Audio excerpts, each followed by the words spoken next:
like my older brother. He was responsible for helping me get on Def Jam. He was responsible for a literary cafe. He's been responsible for like turning a lot of us up here into the poets that we are now. And as y'all know, he passed away a couple weeks ago. And this was the poem he performed at Def Poetry. And we decided to turn it into a group piece in his honor. So I hope y'all enjoy it. For Will the Real One.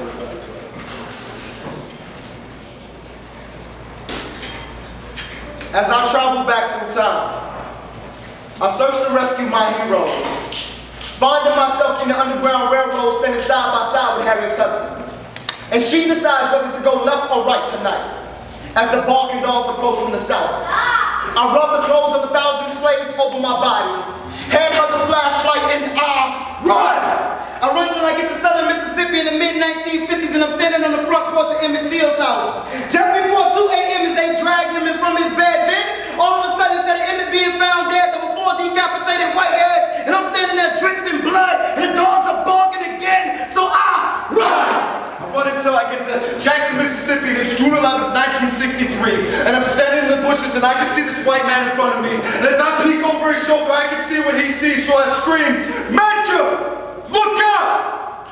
And from a distant car I can hear the shout, "You better run, nigga!" So I run! I run till I get to still 1963 in Birmingham, Alabama. And I'm peeking through a church basement window at 4 little girls, at 4 little worlds, and I notice I'm standing next to a box. And I can hear the subtle sounds of tick-tock. So I open it up to cut the red wire to the bomb to make it stop. Although I hear them coming from up the block and they're screaming, "You better run, nigga!" So I run!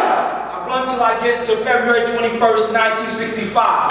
And I'm standing backstage in Manhattan's Audubon Ballroom, trying to convince Malcolm that Muhammad was Elijah Muhammad had said 4 of his goons, and yeah, Malcolm, I know a change gonna come, but it don't have to be this soon. So I took a few of Malcolm's security people, and we cleared the whole fucking room. Then all of a sudden the CIA showed up screaming, "You better run, nigga!" So I run! I run till I get to April 4th, 1968, Memphis, Tennessee. And I'm standing in front of the Lorraine Motel with Dr. Martin Luther King, and shots begin to ring. And today, I just don't want to lift every voice and sing. So I shoot back, and I cover Dr. King with my own body as we hit the floor. Because today, this is the only goddamn Jesus I'm willing to die for.